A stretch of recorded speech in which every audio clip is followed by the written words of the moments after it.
Hello and welcome to the Eleemosynary Moment. My name is Aaron Spears. And now I'm the motherfucking Brad Hathcock. Been a while, Brad. It has. How's it going, pal? Good. I just got back from wine tasting in Paso Robles, which is uh, a really fascinating, beautiful little place you know, out by the coast of California. And there are just vineyards everywhere as far as the eye can see.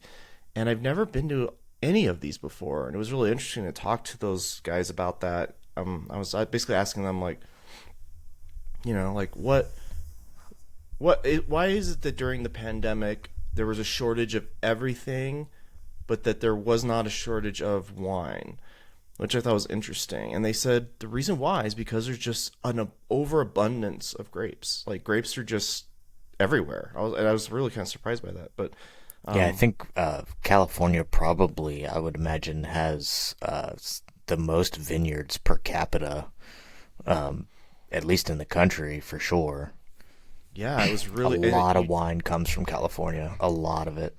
you don't even think about it because California is so big that you'll drive through the Central Valley and you'll see fields as far as the eye can see, and it's like all that food. And then you go to this place and it's like all those grapes, and it goes on and on and on. And there's so many wineries, and I'm just like, it kind of was mind boggling. But that's kind of what I did this weekend. How was your weekend? I've been busy as shit in my yard, building garden boxes and building a fence around it and everything so the animals don't get in and eat my plants. I've been really busy from a physical level, like doing housework and yard work and shit. So it's been pretty chaotic here for me, I guess. But you're almost done, aren't you? I am. Part of the reason why we are doing the podcast today at this time is because after I'm done, I have to go outside and start working on my fence. I got to put my posts in and then start working on my footers so that I can bring in stones to level the area. And then I will plant everything I have and then finish my fence. Okay. I actually had the opposite, which is like I finally had nothing to do, which I was glad to have a little bit of a break. Um, do you want to talk about news at all? Could talk about whatever you want, bud. Okay, so we've got about 450 people now in the race for the presidency.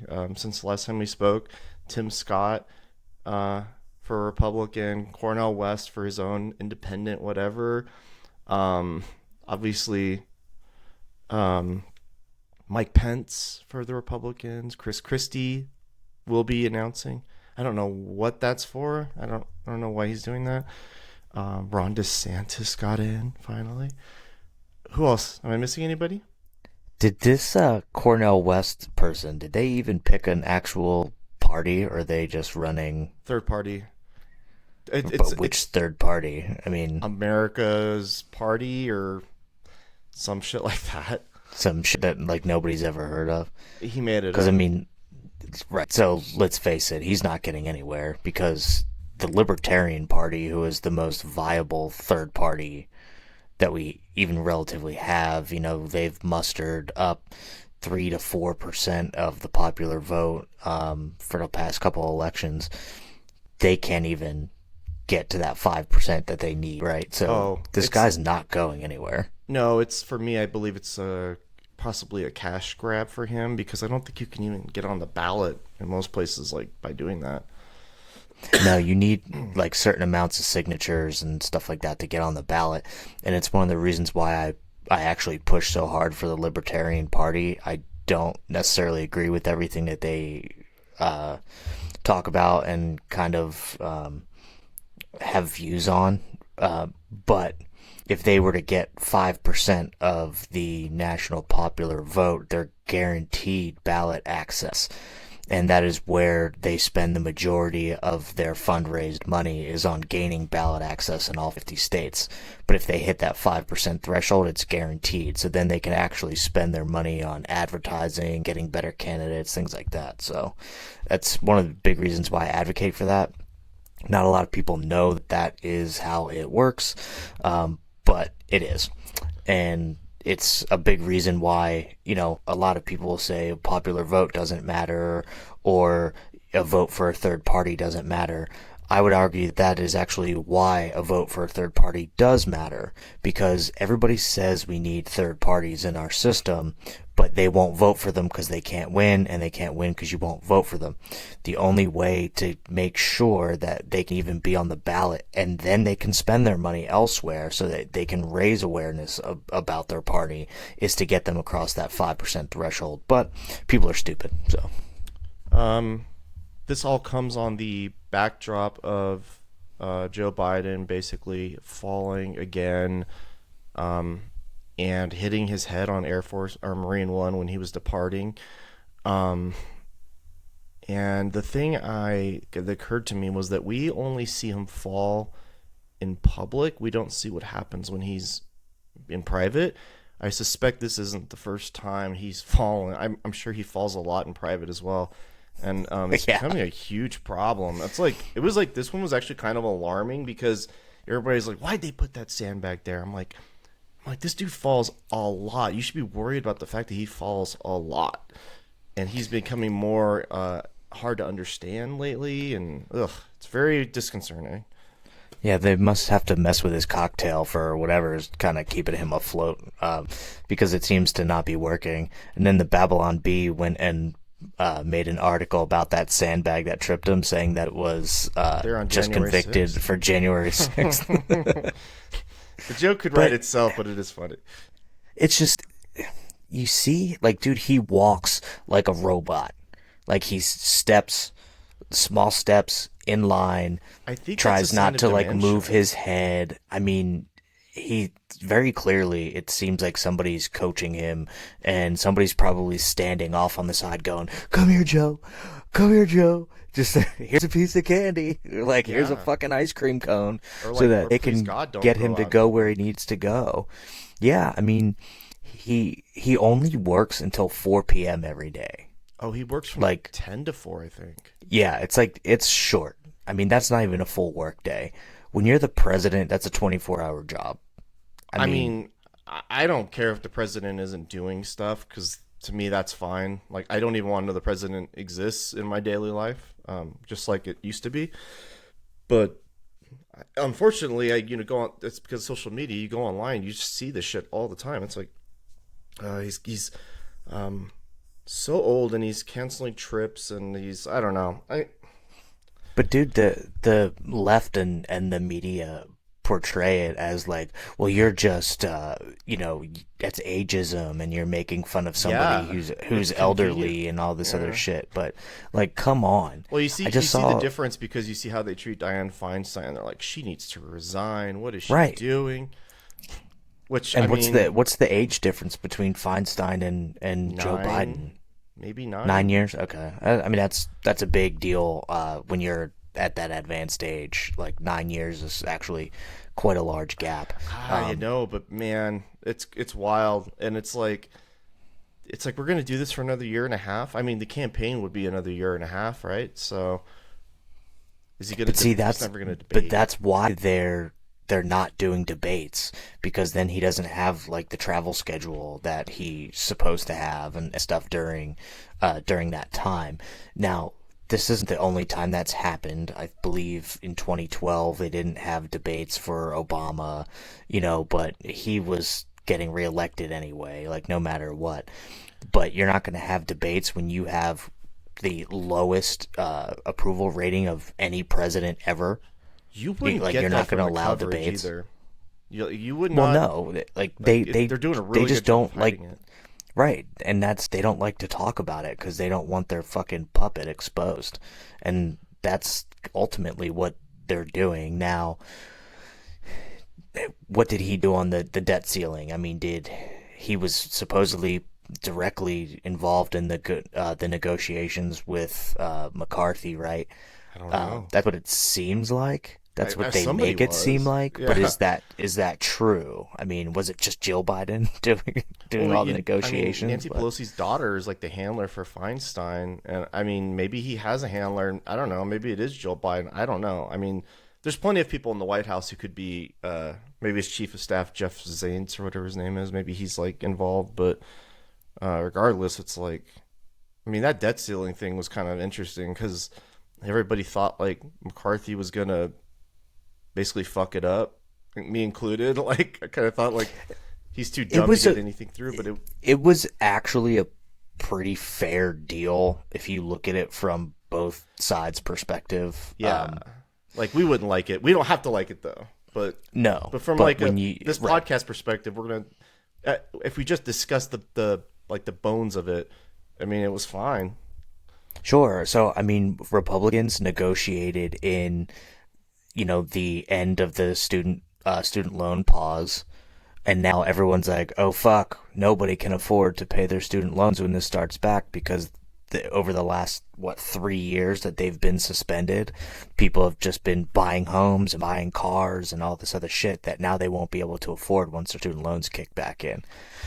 But they also removed the possibility of Republicans wanted in there the ability to eliminate student loan forgiveness altogether. Like they wouldn't allow it to happen, so the Supreme Court wouldn't have to hear the case on it.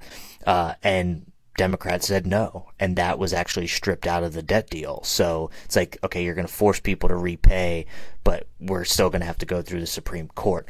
That's not necessarily a loss for Republicans to pull that out because they think that the Supreme Court might overturn that anyway.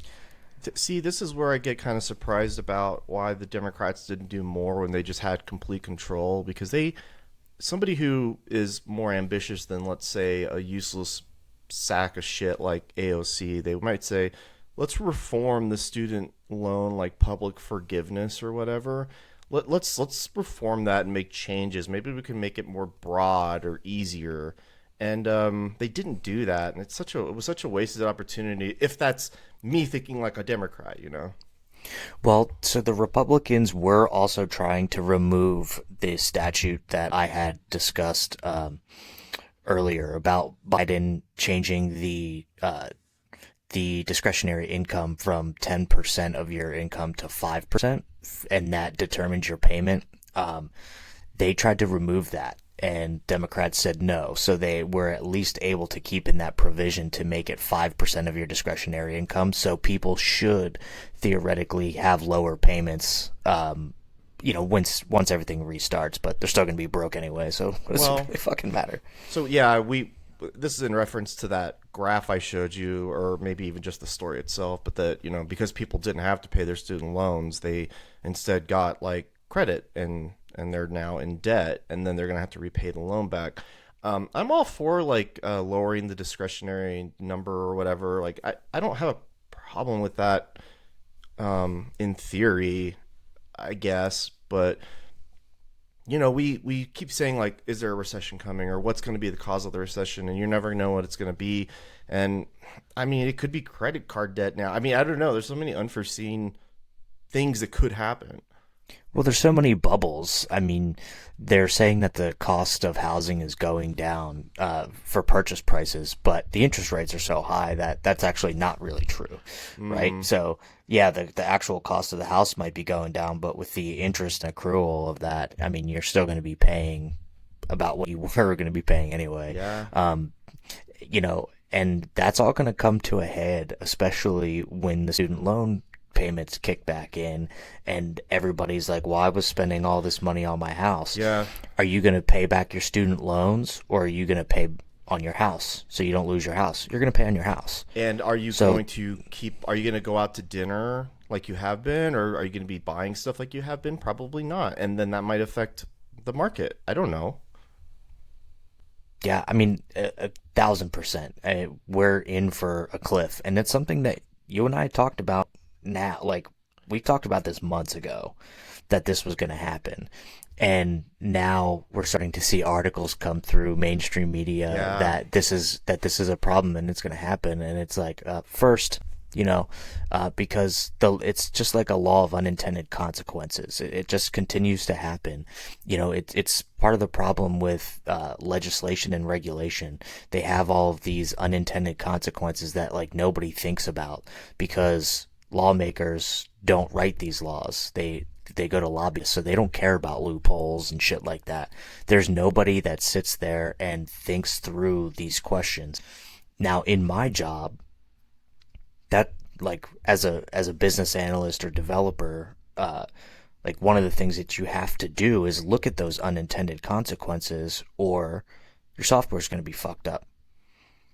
And they just don't have people there to ask the right questions of, okay, if I do this, what else is it going to do? Because there's always some kind of downstream effect from any decision you make. Yeah, yeah. I mean, it's obviously we're not. If we're gonna say we predicted it, yeah, but I'm also gonna say it's like the easiest prediction to make in the world too. I mean, it's just been so obvious for so long. Well, ultimately, what they're doing with the debt ceiling is, I believe it has a $4 trillion cap. So over the next, I believe, 2 years? Man, they don't have to revisit it for 2 years, so that they don't have to worry about it during the election. So over the next 2 years, we can print $4 trillion more dollars. $1 trillion was considered so big just not long ago at all, and then now it's like, man. $6 trillion. It's like, what? Well, there's infinite money at the Fed, so does it really matter? I guess none of it matters. The whole thing's pretty fucked. I mean, the debt ceiling deal is kind of what it is. It's necessary, and I believe sucks. It adds, I think, 3% to military spending. So the Pentagon's going to get even more money, even though they already can't inflation account for 3.5 trillion. I mean, inflation affects everything, even if it's, to support the warfighter. Well, what also affects the Pentagon is no bid contracts that they just pay out that are way overpaid, I'm sure. Well, I don't know any. It's that one's tough because those are usually contracts for things that you and I won't know anything about. Not available to the public. Maybe like black projects or a black book somewhere. I don't know what they call it, but one of the things that was funny about the debt deal is that it didn't matter if the debt expired. We were still going to be paying Ukraine. So we were going to have a bunch of federal employees not get paid and like all this other shit, but we're still going to send the money to Ukraine. Well, that's because that money's appropriated in a different way. Okay, reappropriate it. With that's already what they're doing with the debt ceiling anyway. For some of the cuts, what they're doing is reappropriating some of the money. So like it rolled back some of that $80 billion or whatever to the fucking IRS. But the way that works out is it's over a couple of years, and so the money that's already been appropriated to the IRS is actually getting reappropriated somewhere else. I don't think you can. I might be totally wrong on this. I don't think you can appropriate certain kinds of money for certain kinds of things to other programs, and maybe they could do it with the IRS. I don't know for sure though, or maybe they just pulled that money back. I don't think they didn't claw it back. They clawed some of it back, but then some of it had already been released, so they had to just basically reappropriate it somewhere else. Well, something like that. I mean, Ukraine is a national security issue, so I mean, I don't know. It's complicated. Who's? Well, NATO's, I guess. Yeah. Why? It's not a NATO country. We're not doing this one today. Do you really want to? Yeah, I was gonna say, you don't want to do this today. Today's the I think 79th anniversary of D-Day. Yes, it is. Man, it's crazy that there's footage of that actually. Like, I think you'd be surprised how much footage of World War II there is in general. But like, I mean, to be the cameraman on that beach on that day, that would have been pretty fucking wild, dude. Well, that's because they were actually letting the media embed with the military, which, they kind of aren't letting the media go over to Ukraine and see a lot of what's going on. We have to rely on video that's put up on like Reddit from people taking cell phone videos while they're fighting. Oh, I think that's a more authentic version of the story than getting it from a media source. Sure, but is it heavily edited? I mean, Hey, it would it be could whether be, if it came from the media too. So but I guess it when doesn't really matter. when But I see a video online of a drone dropping grenades on a guy in a trench, that just is what's happening. But actually, while I don't want to debate why we're doing what we're doing with Ukraine, we could talk about the dam that broke because that seems to be a real fucking issue, like in real time as we speak. yeah, I mean that came through just this morning. We Yeah. found out that the dam exploded, and I know from what you said is it seemed like they're mismanaging the dam and allowed too much water, and so it was causing some system failures and stuff, right? Well, I guess it was structurally damaged by Ukraine in like last October. I guess they shelled it by accident. And then the Russians shelled it by accident in like November. So it had damage already. And then because of all the water backup, the levels went through the roof, and then the Russians, who I think were running, they were operating the dam, but basically what that means is just like they were just there. They weren't letting enough water go out, and all these factors contributed to this thing just kind of falling apart. And it's like the videos are wild, man. They're like trying to save animals, like zoos are getting flooded and animals are dying. I guess they're calling it like eco something. Anyway, it's fascinating. Water is Yeah, bad news. I saw some I saw some. It was like I guess like tweets from somebody on the ground that might have been translated or something, and um, they're just watching this brown water fill up basically their town, and it was already up to like pillars on bridges and up.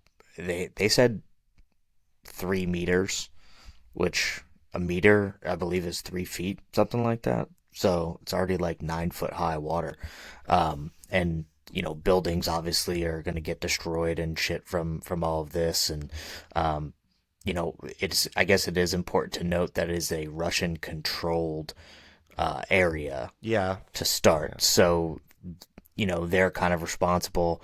Um, I think it might have been Adam who said that this is like a tactical failure on Russia's part, mm, and like I guess it depends, but the real concern here is obviously there's a nuclear power plant downstream from this that I believe uses the water from this dam it's not an to active cool it. power plant, but it needs the water anyway, or it will melt down over time. I think. Um, I mean, infrastructure is something that Russia has shown no interest in maintaining, which is why like this is why this is like the worst fought war like anybody's ever seen because they just They destroy want the everything. land. Yeah. They really don't seem to care about the cities remaining intact Well, I get whatsoever. that, Uh, but the other stuff like the nuclear power plants and the water dam, like you may want to be a little more careful with that stuff, and they don't seem to be. But I guess that is a tactical failure on their part, and gosh, I don't know what's going to happen. It's like just another fuck up in a line of fuck ups by them. yeah, I mean that has large implications. Like when we saw with Chernobyl, that had huge implications on surrounding countries. It wasn't just Ukraine that was No, causing the only it was reason we causing found out issues, about it and was I mean, because it it flagged stuff off in Germany when it happened. Like hmm it blew over. and people got cancer like from the radiation and stuff in other countries. Like so, we could see something potentially similar if something like that melts down. I wonder how long it would take the degradation of that to actually occur for a meltdown, but who I knows? read online from some sources that I would trust that it would be anywhere between days to weeks. So No shit, really, really that quick. fast. Yep. So I guess I mean, I would imagine Russia's gonna send in some engineers to fix I it, don't. but I I mean, mean, they're Russian, so apparently the guys who've been working these plants or the staffs or whatever, like they bailed. I mean, that's what war for you. You know, they weren't sticking around. yeah. But now Russia's got this counter offensive coming at them by Ukraine. I don't know for sure if that's already begun. It probably has. But So there's like mixed signals about that. Russia saying that the counteroffensive started 2 days ago, and that they've actually beat back that counteroffensive. My understanding is that this dam collapsing actually is forcing Ukraine to move some of its forces out of the area that were to be part of the counteroffensive.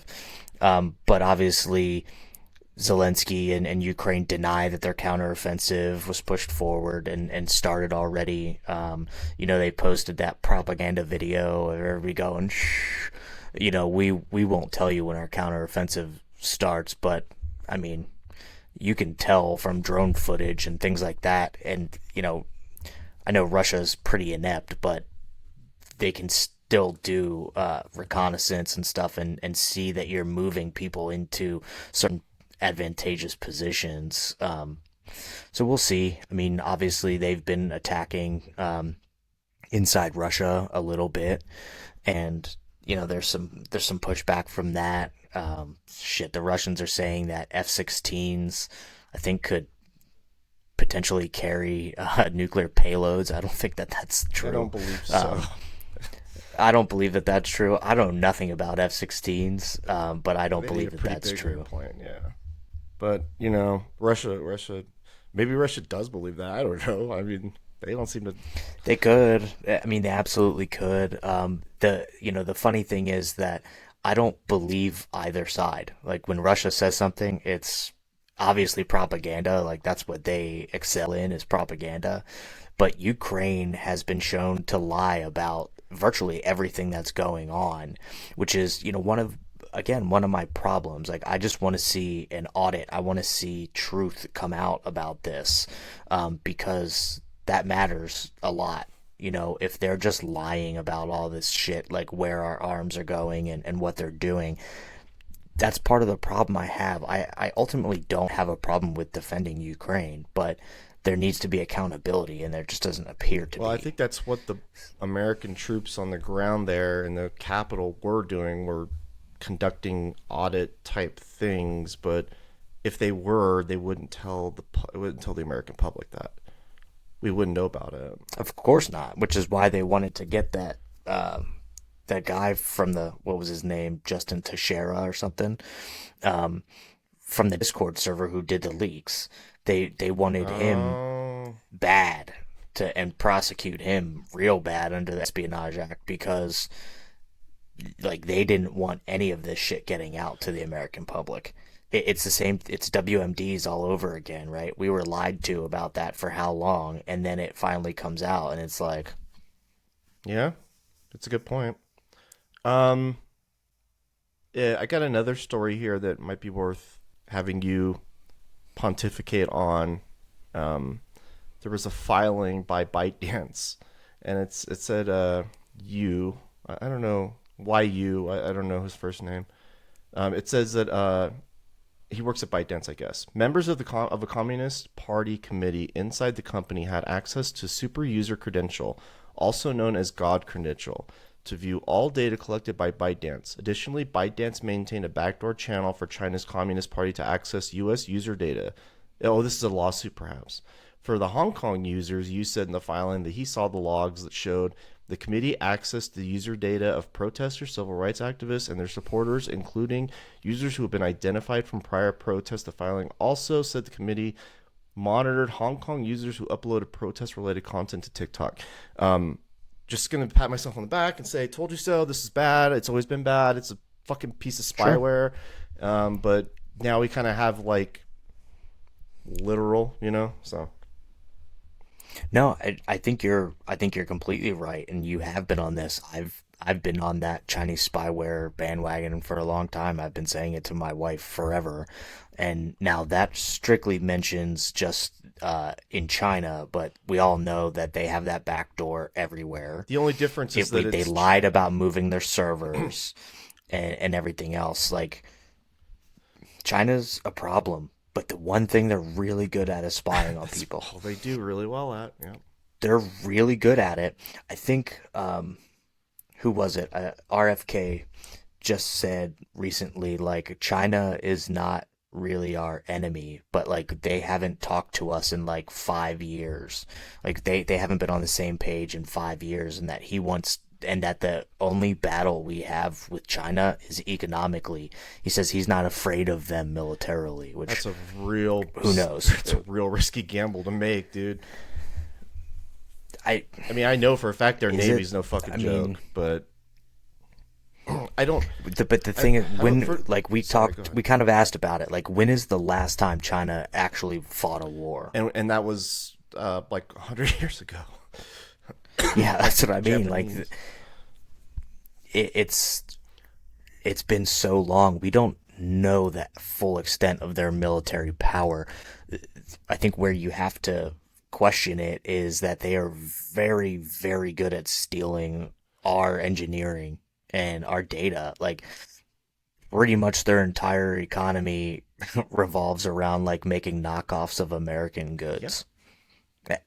And it's everything. I mean, we make shit in China anyway, and it gets, obviously imported over here and shit, but they they're good at reverse engineering all of our tech and shit. They do it all the time. And then the what one time they make something that's really good, America falls in love with it, and of course it's fucking spyware. Like, well, it was the easiest thing in and the world, right? It's like they made this addicting app, maybe even by accident, and then they just put it out in the world, and we were like, "Yep, yes, please, put that on my phone. I would like to use it." dude, it's like by far the largest social media platform Yeah, ever, like and it's ever. literal spyware. And it's like people say, like, "Oh, who cares? Everybody already has my information," or "Who cares? It's what are they going to find that they don't already have?" And it's like, no, motherfucker. Like, it's a lot more complicated than that. Like, it's about where you are. It's about like geolocation. It's about having information about your kids that they can exploit like 20 years down the road. Like, China doesn't play a short game. They don't care what you do today. They need that. They're just collecting it for when they need it. It could be anytime. Sure, and that's what the Patriot Act is all about, right? People are like, "Oh, I don't worry about it. I have nothing to hide. I'm not a criminal." It's not what it's about, you Yeah, it fucking always idiot. has overreach. There's always mission creep. Well, it's the same thing with the whole TikTok ban that we talked about. It's not actually a TikTok ban. It's a ban on multiple different technologies, and it gives the government the power to just shut down a technology that they don't like because they can call it spying. Yeah. They can just all they have to do is be like, "Oh, spyware, Yeah, done," the legislation they and drafted was absolutely it's done. horrible. I was horrified by it. I was like, I couldn't believe that that was the path they took. Yeah, it's complete dog shit. Yeah.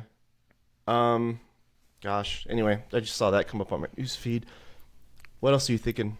Did you see this? Did you see this plane that they shot down? That was going into restricted airspace, I believe, over the White House. I don't know that they shot it down, but like maybe they're. Or they were tracking Yeah, I it. guess the pilot passed out. There's like four people on board, including a baby. I guess it just. Two women and children. Man, that's I saw something. right. Somebody was saying that they can't believe that the government shot this plane down. So I don't know because I didn't really look at like in depth into it, but it was something on I think it was in like the New York Post, which obviously is wild shit. Yeah, Um, it's reliable. but they said they like shot it down and it had like two kids, and they were like, but we let a Chinese spy like, balloon just fly over the entire country like uninhibited. Well, there was also that speculation wasn't helped by the fact that the F-16 broke the sound barrier like over DC, and planes don't normally. Like, why did you have to break the sound barrier unless you were trying to get to the plane quickly? And obviously that airspace is like some of the most heavily defended airspace in the entire world. So um, maybe they just got to it fast. I don't know. I don't have any. I don't. Honestly, I don't think anybody's interested enough to find out what actually happened there. So like, and including me, I guess I saw it, but I didn't. I haven't looked into it since. There's just like too much shit going on. Yeah, I don't know. It's just kind of like a one-off. Like, when you and I were talking about doing the next podcast, you basically said we're going to talk about Ron DeSantis and no one else. But like there's been so much Hmm. news that has happened really since we had that Well, conversation, even in like 3 or 4 days, that's worthy of yeah, discussion, man. you know? I mean, honestly, we could mention that Ron DeSantis had his rollout on Twitter Spaces, and you could look at it. It didn't go well, but like you could look at it as like the guy's so popular that he broke Twitter Spaces, or you could say, oh, what a flop, it didn't work out. But everything since that campaign launch has been going really well for him. He's bounced up in the polls everywhere.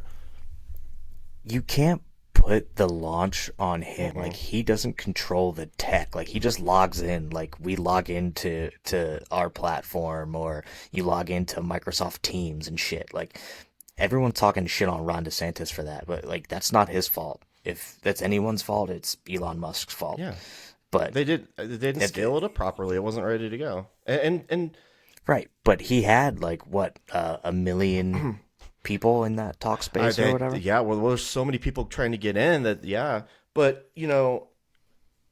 um, he's a he's just a really he had a lot of good answers for things that I appreciate. I listened in on it. Um, because I genuinely want to hear what he has to say. I mean, he's really smart on like a lot of stuff, and I don't know that regular voters want to get into the weeds on things like that, but I certainly, as a voter, am. You know, The thing is that he's not an idiot. He mm. was a fucking military Yeah, jack. Like, I mean, come on. Like, you don't. These people don't just go in there and be like, "Oh, herder, I'm an idiot." Like, that's not the case. I mean, he's definitely capable, in my opinion, and it's evident that he's getting more popular because even though the mainstream media was attacking him before he even announced, they've like really ramped up that that oh, it's rhetoric all of him worse being than worse Trump. than Yeah. Donald Trump, and everybody's going to be worse than Trump. It doesn't matter. Like Trump will be dead for 15 years, and they'll be like, "Well, he's just worse than Donald Trump was," and that's just what we're going to have to deal with. He does a lot of hand movements like Trump. You know, he Well, he does did like all adopt a that kind lot of of his weird shit. mannerisms. I don't know. Maybe he didn't. Maybe he was always this way. But when he ran for Florida governor, he did adopt a lot of those mannerisms, and I think it wasn't. It's fine. I don't really care. Me either. I mean, personally, I think he's going to have to win the primary. Trump is getting indicted again. Did you notice that Trump hasn't The been last out thing very didn't much? really matter, but he hasn't. He's been quiet. He had his CNN thing, which prompted another $10 million lawsuit from Jean E. Carroll. Carroll, or yeah, whatever And her she's name right is, too. Like, why not? for He defamation. defamed her again. Oh yeah, I mean, but did he? I I don't know. if a jury said Defamation's very hard to a jury said he prove. did the first time, so I guess they'll say he did a second Right. time.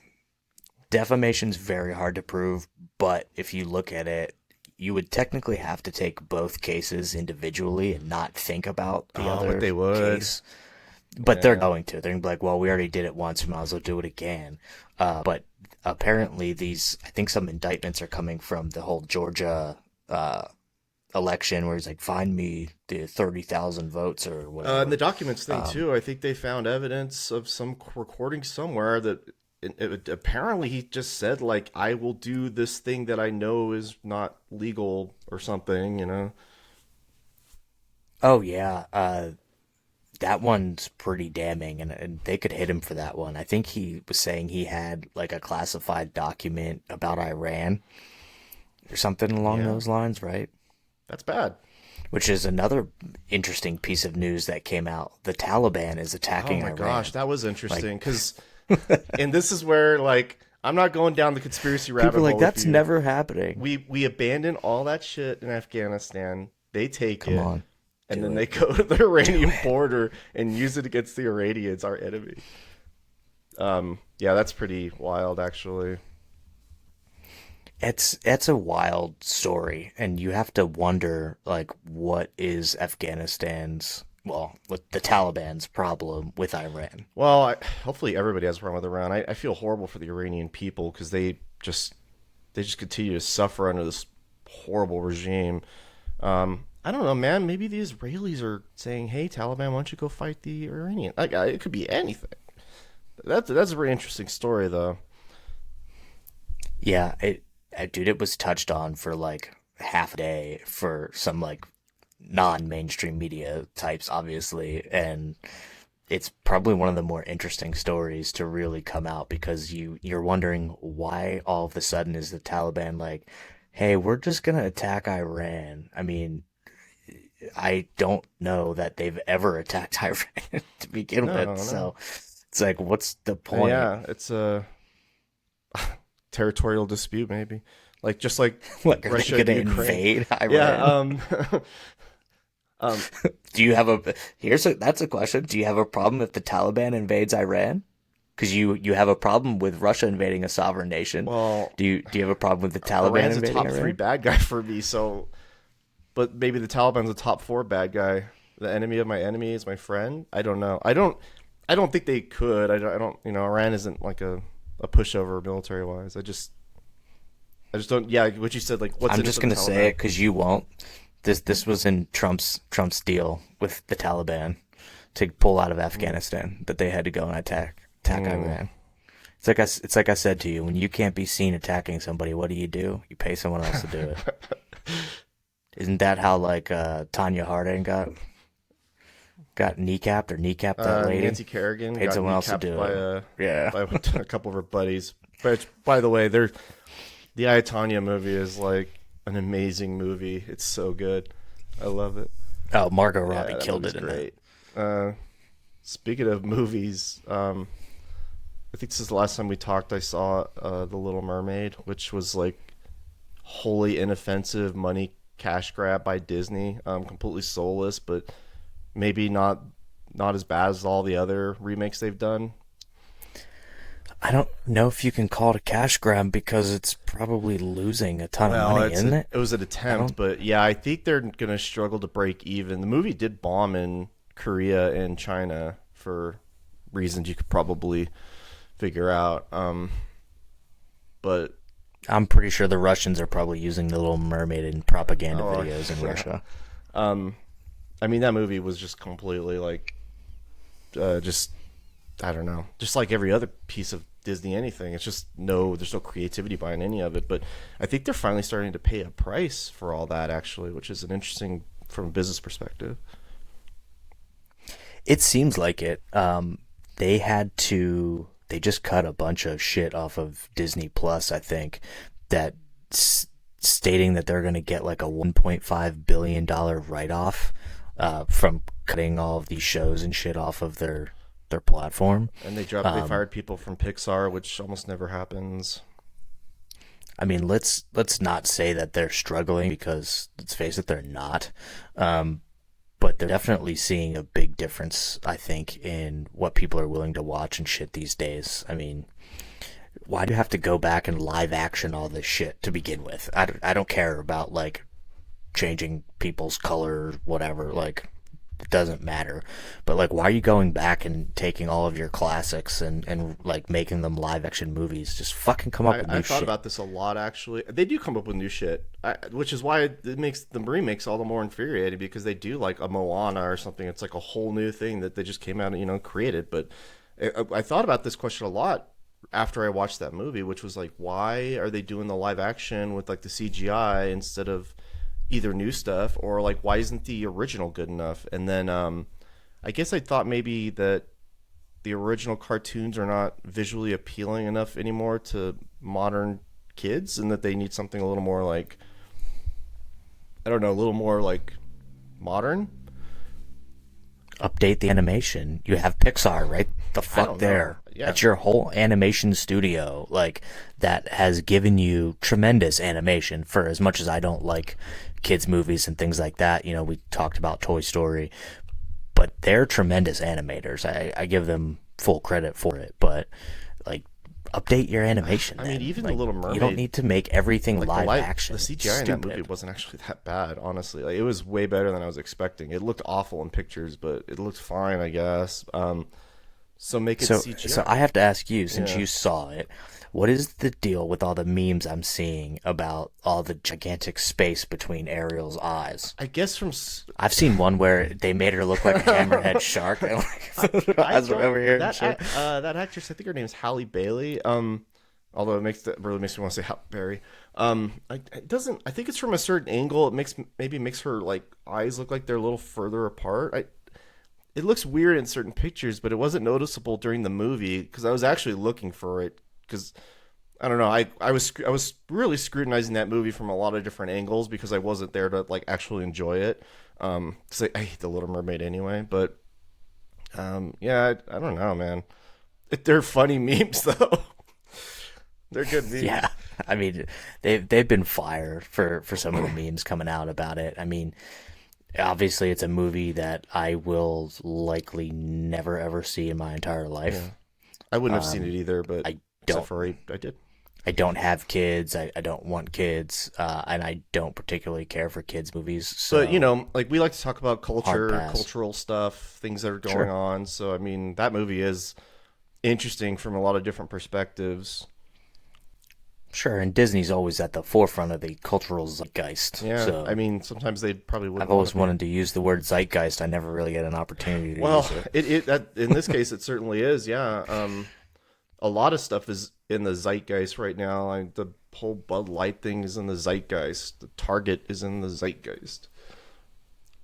So one of the things you and I did talk about was Bud Light doubling down.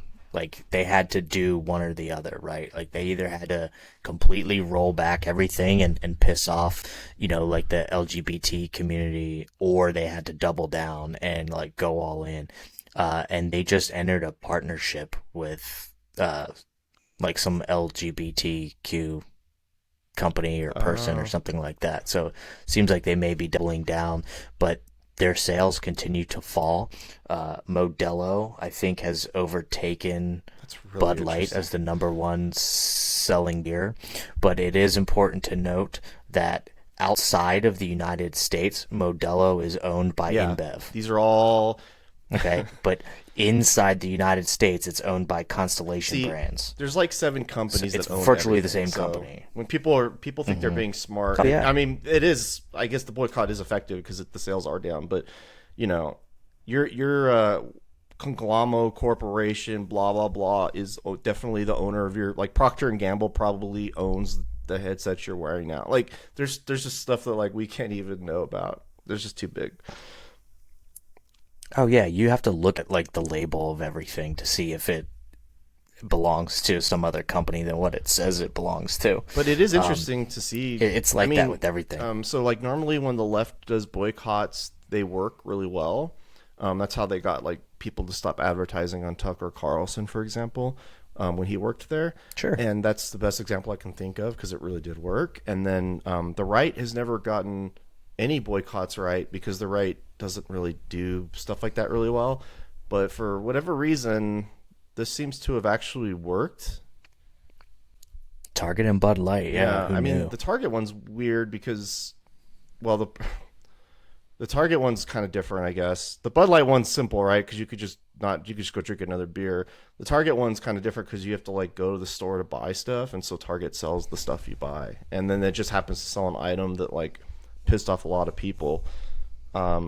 I don't get excised about any of this, so like, I couldn't really care less. But Right. it is interesting to see.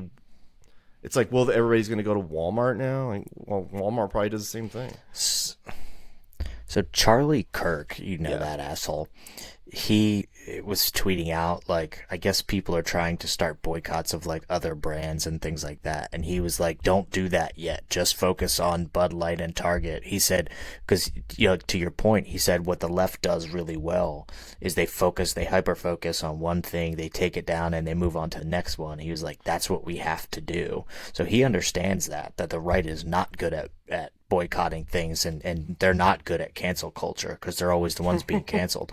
So now they have an opportunity to actually cancel something, and it seems like they're going for it. I mean, we're way past like 25% Yeah, it's over a drop in quarter, sales yeah. for Bud Light. I mean, it just keeps getting worse.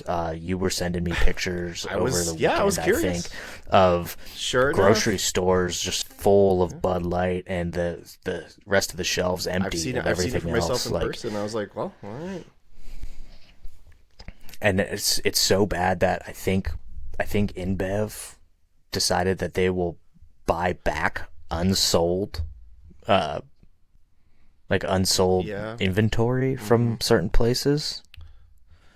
So I mean, they're hurting Yeah, bad. it is interesting. Charlie Kirk is, um, I wouldn't say he's a stupid person because he's obviously like really savvy at getting social media clout. I don't agree with like almost anything he says or does. Like his tactics are awful. I I don't believe he's educated in any manner. I think he just was a young conservative that Yeah, knew a lot social of these media. guys are that way for And sure. Do you know who Tim Pool is? yeah, Yeah, same oh thing, yeah, right? Like I think he was like an actor or something. I mean, his his Wikipedia shit is like pretty funny because I think I read somewhere that like he went in and actually wrote it himself. So it was like really like, oh, Tim Pool was an independent journalist who was a very intelligent person who did blah blah blah. But like yeah, that and like Tommy Loren and we could name like a infinite number of them who just maybe aren't bright, but they just use social media just like the left does. The left does it too. They're really good at it as well. yeah. And I think the right could finally be coming around to social media, which I think will help their cause tremendously, because that's kind of where the wars are fought. Between the minorities on both sides. The vocal minorities, I should say, on both sides. Being the super progressive left and the alt right. They are finding ways for sure with social media. I mean, it's plastered everywhere now that like all these conservative thoughts and like I said, one of my favorite things is watching like when and get red pilled On on Instagram. certain yeah, like because it's so funny because they're just calling out like misguided thought Obvious processes truths. where it's like yeah, like you have an ideology that you can't defend when somebody holds your feet to the fire.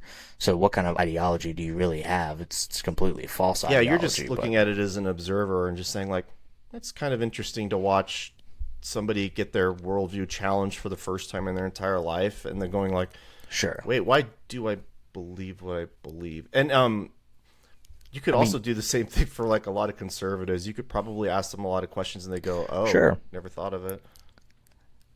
I understand that to most people, I probably sound a little nuts, and it's the way I present my thoughts and ideas, but they're not unfounded. They're backed up, and I know enough about this shit that I can at least defend my position.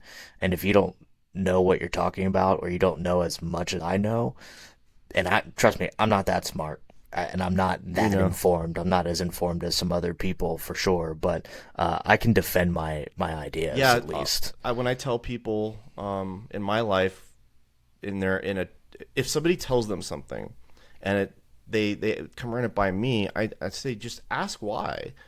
Like why is that? And then they go, oh, I never really. I just took what the person said as like either like a threat or like a thing a fact, and you're just like, no, you can ask questions and learn more about where are they being disingenuous or arguing in bad faith like you and I do, or are they you know do they really do they have a point basically? No, but I think that's a good way. Like that's how you approach things. That's how Yeah. you learn. I my sister was here, and her fiance are both fairly progressive, and they we got into just a discussion about abortion, like once Roe v. Wade was overturned, and how like bitter and upset they were about it. And I was like, well, you understand that you didn't actually have a right to an abortion, right? And they're like, yeah, you did. And I was like, no, it was an interpretation into the Constitution under the privacy clause. I said, you never had the right. It was never codified Nope. by Congress and by the government in as a whole. I said, so you had what you had is an interpretation, and that interpretation changed because interpretations change over Yeah. time. I said, I agree with you. I believe that you should be able to have abortions to an extent, obviously, like, banning after like 20 weeks or something like that is probably okay, with exceptions, obviously. But I said, you never had a right to this. And that's what everybody keeps telling you. You have a right. I said, that's actually a lie. You don't have a right. You had an Yeah, interpretation. and that's not a pleasant conversation to have. But I mean, good on you for having it civilly. That's something most people wouldn't be able to do. But But because the underlying thing is, right, I agree with them. I do. Like, I agree on principle with words them. matter. But what I disagree, yeah, I disagree with their stance on it in the sense that they just aren't informed enough about what is actually going on. They were told they have a right to this, but you do not.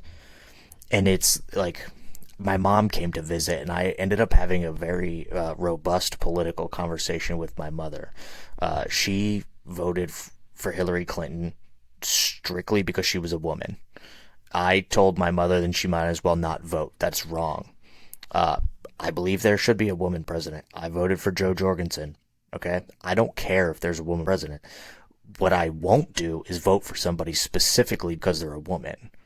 Or I won't vote for somebody just because they're a man. I won't vote for somebody just because they're white or just because they're black. I don't Such agree a boring with that. worldview. Like, right, and if that's your standard that you're applying to an election, that's wrong. Be informed is what I want to see. I want to see people voting from an informed perspective, but we don't get that anymore. Like, the whole reason Biden was elected was because he's not Trump. Nobody was trying to elect him because of his policies. They were just trying to elect him because he wasn't Trump. Well, and that's It's like the number one reason given when people are polled about why they voted for Joe Biden. They're like, well, he wasn't you bring Donald it full Trump. circle, and you look at him, and you go, yeah, it's nobody's voting for that guy for that Yeah, reason. but right, but the problem is that you set now such a low fucking bar and such a low standard for what is necessary, and like our politicians should be held to higher standards. But what we keep doing is just lowering the standards We do of that our for politicians. everything right now.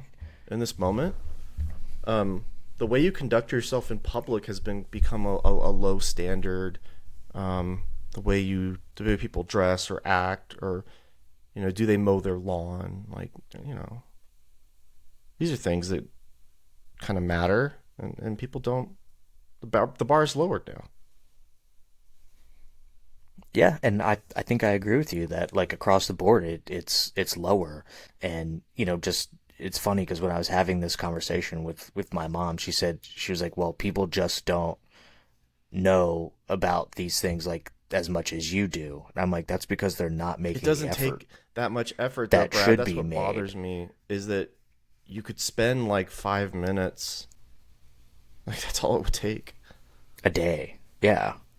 Like, and that's, that was one of the things for my sister. Like, I told her about the Libertarian Party I said, just look into them. I would never tell somebody that they have to vote a specific way. I did the same thing for my wife. She was not really like an informed voter, and in the Trump Clinton election, she asked me about each party and like what they stand for and like all this other stuff. So I gave her as quick of a rundown as I could, spent like 30 minutes talking about it, and I told her about the Libertarian Party as well, and like how, like, just what they stand for. And to this day, I don't know who she voted for. I don't care who she voted for. It's her vote. She can do with it whatever she wants. But at least she asked to be like informed on what each party kind of stands for in certain respects. And that's all I can ask for, is that people get informed. But they don't want to take the effort or the time to learn something about one of the most important things that actually affects your life. People like to fight. Like, the government has an effect in your everyday life, whether you want to believe it or not. It may not seem that way, Yeah. but it does. Yeah. I mean, that might be as good a note as any to end our little podcast on, if you think we covered everything we needed to. Yeah, I think we covered a good bit. I could talk about like Zelda and Street Fighter 6. Those are both pretty good games, but well, we typically like, what are you I'm almost watching? done with Succession. So, and I watched John Wick 4 finally. Not my favorite in the series, but still a great movie. Agreed. Not my favorite in the series, but very good. I thought that the violence was subpar Hmm. compared to It didn't some of feel the like other as much of an violence. R-rated movie to me. Yeah, it felt just like a mashup. Now there were some really, really cool things in John Wick 4 that I won't reveal. But one scene I asked you about in particular, which I thought was phenomenal. The camera work in it and everything was Yeah. just great. I've been watching this show No, called that's Silo that you got me to on watch. I'm going to watch Apple that based on TV. your recommendation. So far, it's been pretty good. Just a little bit about it is these people have been living in a silo for 140 years. There's like over 10,000 people who live in this silo. And if you like break a law or something like that, you ask to go outside. Like if, say, you're going crazy and or whatever, you can ask to go outside, and then they give you like cleaning materials to clean off their cameras and stuff. And it seems to be that there's a subset of people who don't believe that it's poisonous outside, like you're led to believe. And it's kind of like there's a couple things unraveling in the show that are leading in those directions. It's It's not an been very original good, idea. I mean, and it's it been has done a a million times, but I still love the concept. yeah, it has an interesting cast. I mean, Tim But I'm Robbins not a is in fan of it. it, actually. Yeah, as an Really? actor, as a person, just not. Although he was one of the interesting ones who actually came out and apologized about his COVID stances, which I thought was kind of interesting. He's like, maybe we shouldn't have been so harsh on Right. you guys. I'm Yeah, like, that yeah. that He happens does, especially rarely. for an actor. I just finished today The Pope's Exorcist. You know, It I was told dog you I shit. thought I watched it, but I didn't remember it. I'm probably sure I did that because it must have been forgettable. I don't recall any of it. Oh, it was 100% forgettable. Not very good at all. Wouldn't recommend. Don't waste the money to rent You it. know, I watched Cool Hand Luke. Just Paul wasn't worth Newman's it. Cool Hand Luke, which I told you I always thought was a cowboy movie for some reason. And I watched it, and it was like a prison movie, and it was kind of depressing. It was a little depressing. It was strange, but it was really good. Well, yeah, I mean, what isn't? I mean, I've watched obviously a lot of like B movies. Oh, I finally watched Infinity Pool. Oh, Not that that's a B do you think movie. Infinity Pool's a I B finally movie? watched Infinity Pool. Oh, No, no, I said oh my not that that's gosh! a B I movie. could talk. I could talk to you for. Oh my god, I love that movie. It was on my list, and I will say I thought it was very, very good. I enjoyed it. You know, it's obviously something we'll discuss at the end of the year once Yeah. we go through everything. But so far, so good. And then I watched Evil Dead Rise, and I Um, loved it. well, I'm glad it's I not a loved it. remake of the other three, but I'll probably watch it at some point. Man, Infinity Pool. I know we're gonna talk about it another time. That movie was so freaking up my alley because it was just so weird, and it had like the non-ending, which I love. Like, I love that stuff. It was out there. I mean, it was definitely a weird movie, but I didn't dislike it. I didn't think it was hard to follow. Like David Cronenberg, It's David Cronenberg's right? kid. Because right, but David Cronenberg movies can be somewhat hard to Depends, follow yeah. at times. Yeah, I mean, there's some definitely interesting ones out there, but this one wasn't hard to follow. I know it's his son, but they take a similar, body horror style kind of tack to this movie, but it was very, Yeah, very Mia good. Goth I is enjoyed it. just the actress of the moment for me. Like anything she's in, I'm there for it. And she's really good in this too. Yeah. Well, I don't have anything else actually. Cool, buddy. I All think right. that's a Well, it good was place to nice end it then. catching up, and I'll talk to you later. Bye. Yeah, thanks everybody.